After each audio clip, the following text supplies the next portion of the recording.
On les retrouve toutes les deux. De retour avec Nadia Samut pour réaliser 2 jolies recettes et plein de belles idées. On va commencer tout de suite par une pizza sans gluten. Ouais, on va commencer par la pizza, je dirais même à la farine de riz, au levain de sarrasin et à la farine de pois chiches. Je suis d'accord. Donc, alors moi, c'est toujours une question que je me pose quand tu associes ce genre de farine. Est-ce qu'il y a des petites choses à savoir pour que le mélange se fasse bien? Évidemment, il y a les propriétés de chacune des farines. Donc, on va essayer de texturer, de structurer, d'avoir un goût. La farine de pois chiches, elle va nous apporter un goût assez particulier, mais en même temps le croustillant sur notre pizza. Le levain de sarrasin et de riz qui se trouve par ici, Jean-Pierre, donc ici, qui s'appelle Jean-Pierre. Oui, il a un petit nom, le levain, c'est comme ça. C'est la vie de notre pâte à pain. Lui, il va apporter aussi ce goût, cette petite acidité, et surtout, il va nous permettre à notre pâte de pousser. Et là, on va avoir la farine de riz, qui est la farine texturante, qui va être aussi une farine assez importante dans la structure de notre pâte à pain. Très bien, on y va alors. On y va. Alors, farine de riz. Oui. Après, tu rajoutes la farine de pois chiches, attention, ça c'est châtaigne. Ne vous tombez pas, s'il vous plaît. Temps pour temps ou un peu moins, un peu plus? La moitié. On dit stop. Hein. Voilà. Exactement. Hop là.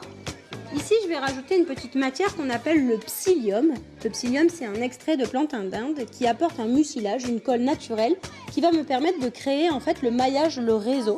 Et en plus, il faut savoir que le psyllium permet aussi une digestibilité. Attention, il ne faut pas l'utiliser en grande proportion. Hop là. Mais là, on va mettre 3% de notre recette. Et regarde, pile poil. Exactement. Un petit peu de sel, je suppose? Un petit peu de sel. Allez-y pour une pincée, ça ira bien, madame. Top. Alors, attends. Et là, on rajoute le levain. Fait. Faut que ça gonfle quand même. Alors, la pâte, elle est reposée. Tout à fait. Elle est fin prête à être étalée. Exactement. C'est magique, la télé, j'adore. Donc ça, ce sont des tomates qu'on a fait cet été, qu'on met en bocaux. La passate voilà. qu'on fait nous-mêmes à la maison. Et là, j'ai pris un petit peu de charcuterie de mon ami Chris. Donc un bon cochon Mangalica, qui a bien gambadé dans les plaines bois du Luberon. Vers Opède, Maubec. Et en fait, surtout, il a mangé des pois chiches, le petit cochon. C'est ça. Et là, on part au four. Et là, on enfourne. Allez hop, c'est parti.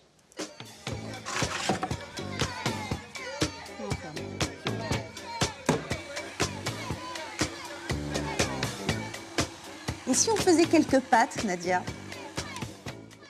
Je suis complètement d'accord. T'es complètement d'accord. Alors, des pâtes à quoi? Aujourd'hui, j'ai fait des pâtes à la farine de châtaigne, avec un mélange de farine de riz, bien sûr. Et la farine de châtaigne, elle va apporter tout son goût et elles vont être merveilleusement douces. La farine de châtaigne, tu ne l'utilises pas toute seule? Non, je l'utilise en mélange. C'est une farine, moi je l'appelle farine de tête. C'est elle qui va apporter le goût aussi dans ma recette. C'est la petite note subtile. Exactement, pour tes pâtes. exactement. Là, tu as choisi de faire des ravioles qu'on voit là, fourrés à ce qu'on veut en fait. Oui, évidemment, mais là j'ai mis un peu de poitrine de cochon Mangalica avec quelques champignons sautés. Là, mais on peut les faire aussi végétariennes, on fait ce qu'on veut. Exactement. Et on va les passer à la poêle, figurez-vous aussi.